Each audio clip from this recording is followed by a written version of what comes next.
So, friends, welcome to this podcast.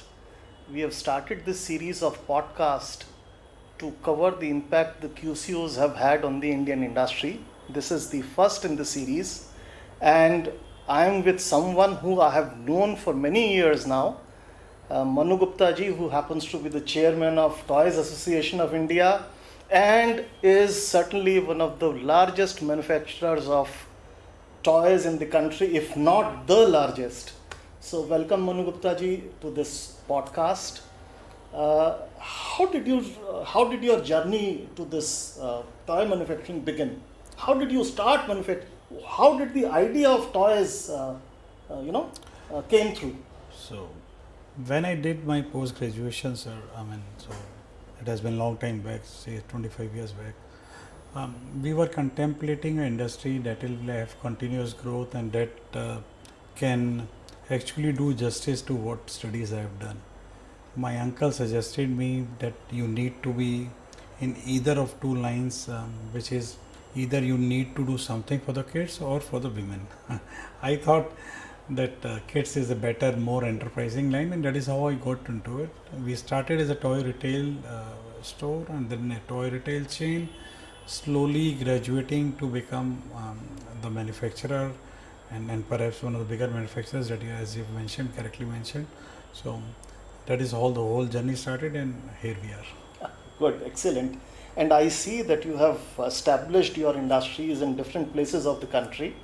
What are all the places that you have set up your industries in? Correct. So we have most of our manufacturing facilities are primarily in NCR. So we have one in Rohad, which is very near to Rohtak in Haryana. We have one in Bahadurgarh, which is again very near to Delhi, NCR. Another one is in NCR, which is for outdoor play equipments. That is again in Bahadurgarh.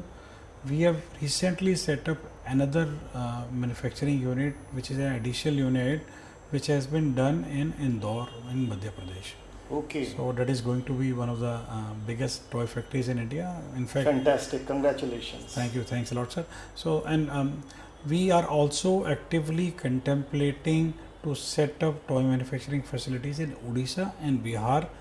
I'll be happy to share at this platform that we have just concluded a deal with one of the world's biggest toy companies to do a JV of a particular kind of toys, and that facility is also coming up in VUL Ujjain near Indore. Fantastic, fantastic.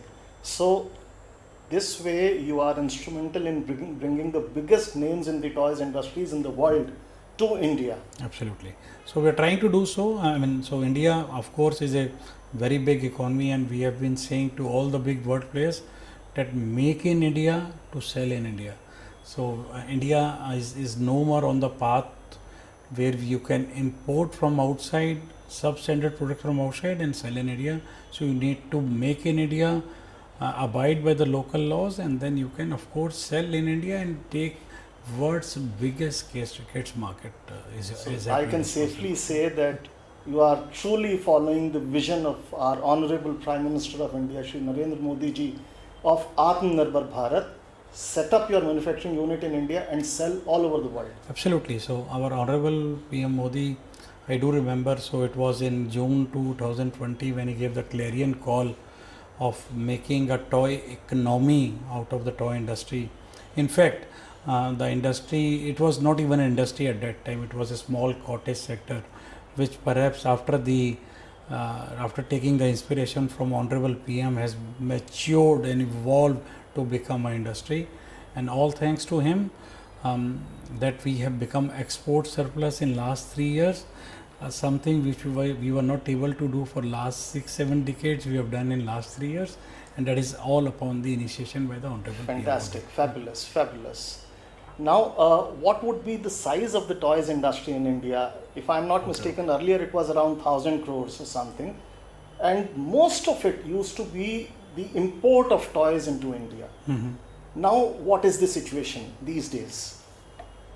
So, there is no statistical body to correctly enumerate it, but we do have certain figures which have been provided to us by various government sources to my knowledge and to my belief, it is nearly 21,000 crore is the scale and size of the domestic toy market.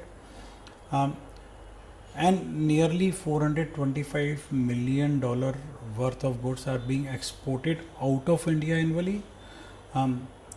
And we do have a revenue surplus in export and import of toys. So nearly $362 million worth of toys are being imported into the country currently.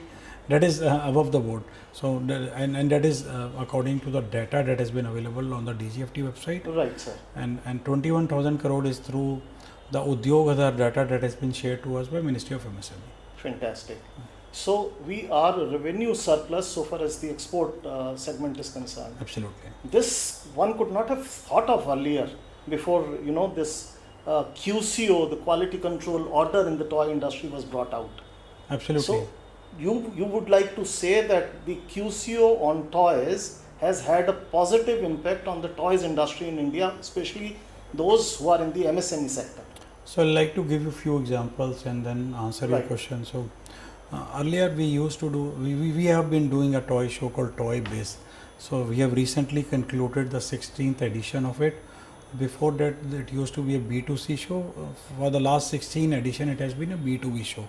So I'll take you back to 2021, where after the COVID there was not much traction. We were not able to do a good enough show. So we decided to postpone it to 2022. There were 95 companies participating. Oh. And it is very sorry to tell you, out of them only 11 were Indian manufacturers. 84 were importers or traders or representative of international companies. Come 2025, we have just concluded a toy show which is the biggest in Southeast Asia. 363 people, all of them making in India, all of them selling in India and to globe. So the entire scene has changed totally, diametrically opposite. Absolutely. So I mean, that critical mass which was not available initially, that opportunity that was not available initially to the Indian manufacturers has been presented to us upon by the government's notification of quality control order. That has been a turning factor. Of course, there have been many other sectoral benefits that have taken place, but the QCO has been the pivot or the first pedestal of it. So QCO has immensely helped not only the Indian market to be secured, but it has also helped the Indian manufacturers to learn the finer nuances of safety. Ultimately, we are selling a product which is going to be used by a kid, so it has to be safe. You have to make it. So that is our moral responsibility also. So Very noble thoughts, yeah. Absolutely. So if we are making a safe toy, then you can buy any toy from the market, or any international company can approach any manufacturer with the QCO compliance, and they can sell it in their own international market, irrespective of whatever the product compliance there is, because we are very sure that the QCO which has implemented or adopted ISO 8124 standards in India, which are called as IS 9873 in India, are much aligned with all international standards, including the European and the American ones. Fantastic, fabulous. This is great information for our audience. Now, would you say that after introduction of the QCO and mandatory compliance to the Indian standards, the quality of toys being produced in India has improved? Again, I like to give you an example to enumerate my points. So, earlier inspection was done by Quality Council of India. I think I might not be sure on date, so I'll peg it down to 4 to 5 years. So 82% of the toys that were picked up from the toy market were unsafe. My God, 82%. Absolutely, and Staggering. more than 90% of them were imported. Oh, And a very recent survey again and has I am been. This data, these figures were never in public domain. So they always were, just they were not shared enough. So. And there is always a clamor for foreign goods, foreign toys. There is a glamour attached to this. So all that is fake. I mean, all that is overhyped, No, obviously. So, okay, I'll again come back to your answer, but I'll like to answer this. So, no, everything is not fake. So, there are good international top quality brands, of course, Okay. available in India. Okay. But there were many substandard cheap products being sold into Indian market without any compliance, because there was no surveillance available on that sector. Okay. And Indian market, be cost conscious, being at a nascent stage at that time, were primarily importing the lower end of the products, which of course were not complying with those standards. Right. Now coming back to your original question, so a recent survey again was done by the same body through Government of India, and again very happy to share more than 90% of the product were found to be safe. So that is the progress the industry has taken. That is the progress the toy industry, that is the learning that toy industry has taken since the quality control order. So quality control order, as you were correctly mentioning, has been the has actually set the Indian manufacturing standards quite high. So that means a sector which was completely unregulated, so far as quality and safety of toys is concerned, is now regulated. But being regulated, it has really improved the quality and safety standards of toys being sold in India, being manufactured and sold in India. Absolutely. So when you talk about, so there were finer nuances. I mean, so for my slide it was the gap should be this much, the finger hole side should be this much. So when the quality control order came out, the product manual came out, we learned about the finer nuances. We incepted those ideas, those finer details into our ideation and then the product creation, and that is how it has improved. Right. So it has been a slow progress, but it has been a fantastic one. Fantastic, absolutely fantastic, and I can see so many certifications lined up here that speaks volumes of your focus on quality and safety. So we have to do so. I like to tell the audience that toys, so toys is one of the most difficult items to make. So a bad stitch in shirt is called a rejection. A bad stitch in soft toy is called a life hazard.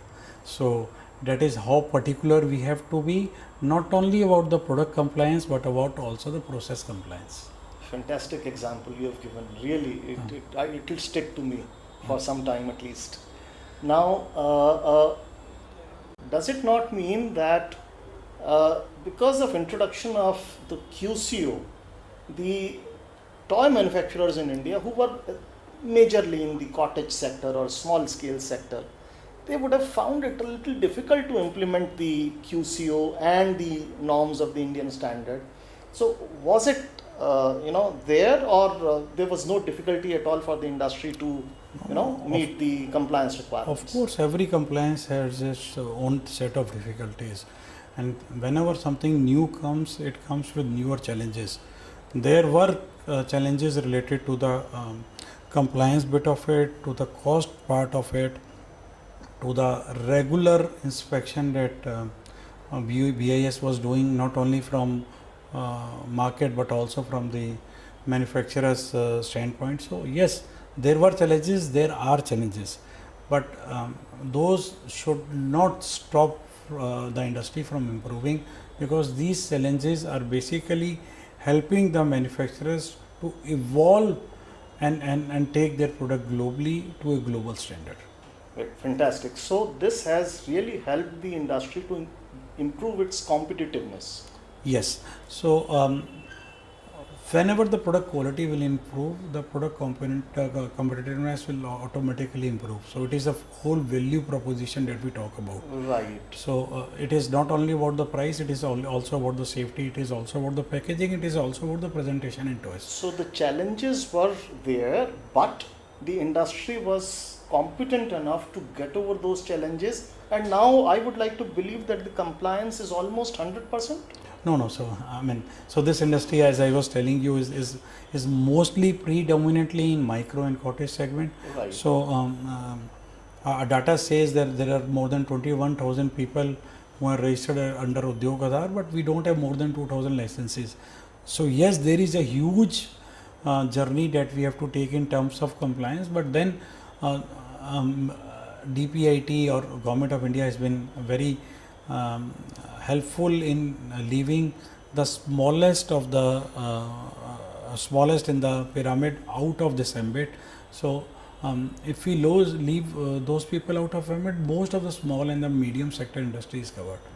And but yes, lot of education down the ladder has to be done so that 100% compliance is maintained across the industry.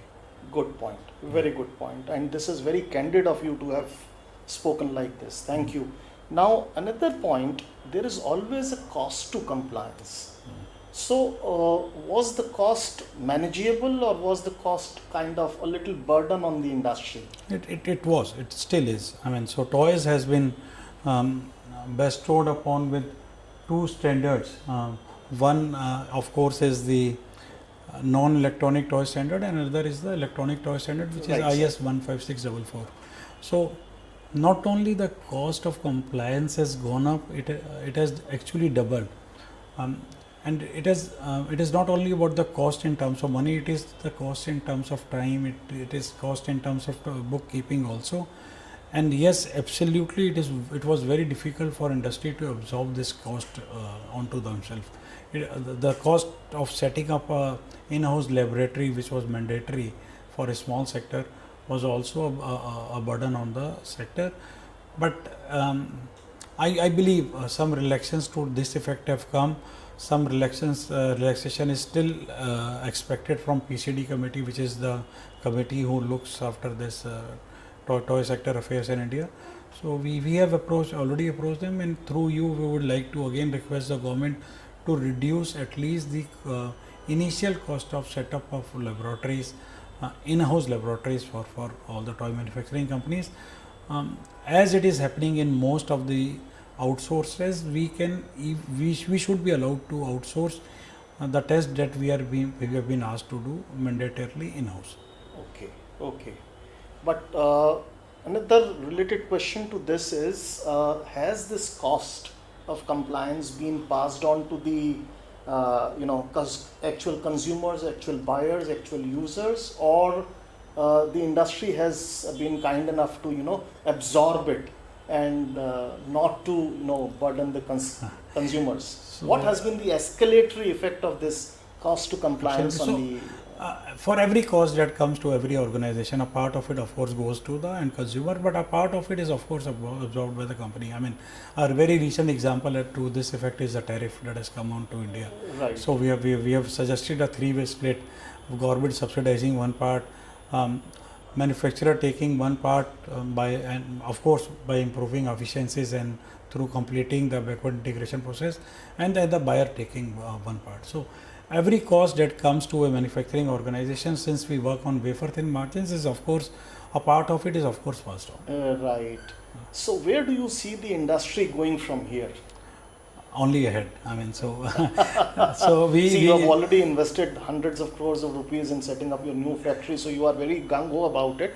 But still, I would like to learn from you, and obviously the joint venture that you are setting up with that major foreign brand of the world. Yeah. So, where do you see the industry progressing from here?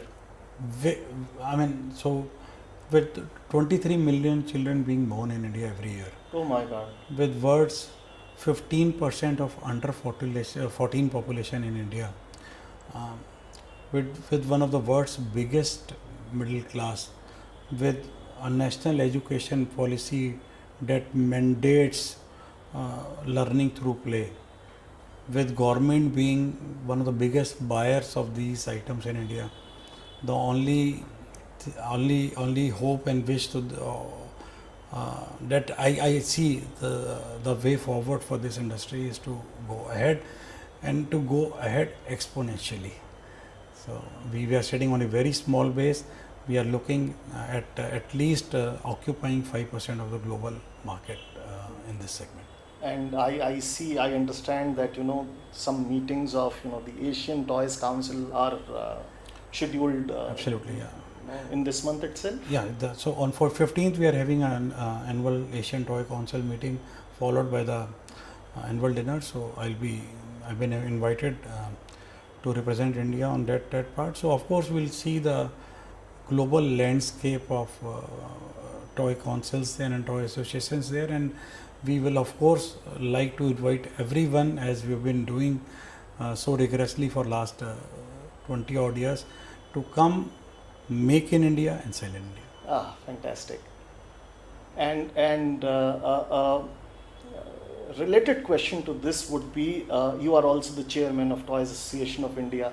So what is the thought process of the association? Where does it want its members to be focused upon, lead things to? So association has of course being acting as a bridge between the government bodies and between the import, manufacturing, trading community and the retail community of India. So the idea is to disseminate all the information that is available to us to the public. The idea is also to apprise government of whatever is happening in the toy sector on the ground. The idea is also to propagate the capability of Indian toy manufacturing industry to the world. The idea is also to advocate for the industry to the government on various policy issues, and the idea is also to educate parents and children alike on how to buy safe toys, and in addition is to build capacities for manufacturers to help them overcome this compliance burden of QCO and to adopt them as a good manufacturing practice in their manufacturing process. Very good. That is the right approach the association should have. So, do you really believe that India has the potential to be one of the leading toys manufacturing countries of the world, at least in Asia, if not in the world? So there are few factors which determines it. So we have a favorable tailwind in the sense that we have macro policies that support this cause. We have a this primarily is a low technology, low investment, high employment generation sector. So we have enough labor available in this segment. We have reskilling and upskilling institutes available in the country. The infra we are now getting is nearly world class. So we have some tailwinds. What we need is for those bigger brands who have handholded our neighboring country in the past to take a step forward, to collaborate with Indian manufacturers, to help them learn the finer nuances of toy manufacturing, and that perhaps is going to take the industry forward from here. Thank you. And finally, what would you like the government to do for this sector, this very important sector? Okay. Because this directly concerns with our children. Absolutely. Who are the future of this country? So government should maintain a continuity in policy is the first thing. So government through National Action Plan on Toys and through the quality control order that you have mentioned have already taken the initial steps. Now the industry has started to build, the investments have started to come in. Now the government should continue with these policies in India. The government should give us manufacturers a level playing field so that we can at least capture the domestic market and look global. The government should also control the unregulated import of toys into the country. The government should also consider evolving a mechanism where only indigenous toys are sourced in the schemes. The government should announce the recently announced national toy scheme in budget by Honorable Finance Minister. The government should formally notify and announce that scheme so that manufacturers can take advantage of it, and most of all, government should keep hand holding us small players, the whole industry, I'll say, to make a significant mark in the global arena. It's been wonderful talking to you, and really appreciate your views. And I definitely believe not only me, our audience also would have benefited from the ideas and the thoughts that you have shared with us today. Thank you very much. Thank you for sir. talking Thank you, to sir. Thank you. Omega QMS. Thank you. And we really appreciate the association we have had. Thank you very Thank you, much. sir. Thank you. Thank you.